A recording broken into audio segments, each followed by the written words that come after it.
حضور صلی اللہ تعالی علیہ وسلم کے ایسے معجزات ہیں، آپ کو بخاری مسلم میں حدیث ملے گی کہ نبی پاک صلی اللہ تعالی علیہ وسلم نا کھجور کے تنے کے ساتھ ٹیک لگا کے جمعے کا خطبہ ارشاد فرماتے تھے۔ ایک صحابی نے یا ایک صحابیہ نے عرض کی یا رسول اللہ آپ کے لیے ممبر نہ بنا دیں؟ فرمایا بنا دو۔ 3 سیڑھیوں والا ممبر بنا دیا گیا، حضور ممبر پہ جلوہ فراز ہوئے، اور جس تنے کے ساتھ ٹیک لگا کے خطبہ دیتے تھے اس کے قریب سے گزر کے گئے تو صحابہ فرماتے ہیں وہ اس طرح رویا جس طرح بچہ رویا کرتا ہے۔ اس کا دل تھا جس نے محسوس کر لیا کہ میں بچھڑ گیا ہوں، اس کی آنکھیں تھیں جس سے اس نے آنسو بہائے، اس کا سینہ تھا جہاں سے ہچکیوں کی آواز آئی تھی، کھجور کا تنا خشک، لیکن حضور قریب سے گزر گئے نا تو وہ رو پڑا کہ مجھے یہ سعادت ملتی تھی تو اب یہ کیا کیفیت ہوئی۔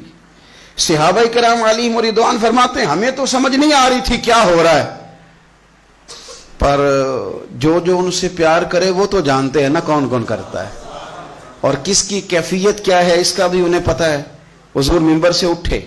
تو صحابہ فرماتے ہیں جس طرح ماں بچے کو گود میں لے کے چپ کراتی ہے تو وہ چپ کر جاتا ہے نا، اس طرح حضور نے اسے سینے سے لگایا اور جب تسلی دی تو وہ چپ کر گیا۔ اور مسند امام احمد بن حنبل میں یہ جملے موجود ہیں، حضور فرماتے ہیں اگر میں اسے چپ نہ کراتا تو یہ قیامت تک روتا ہی رہتا، یہ روتا رہتا قیامت تک۔ یہ کیفیت ہے رسول کریم کے معجزات کی کہ وہ تنا جس کے ساتھ حضور صرف ٹیک لگا دینا اس کے اندر حس پیدا ہو جاتی ہے، اور صرف انسانیت کی نہیں عشق کی حس پیدا ہوتی، غلامی کی حس پیدا ہو جاتی۔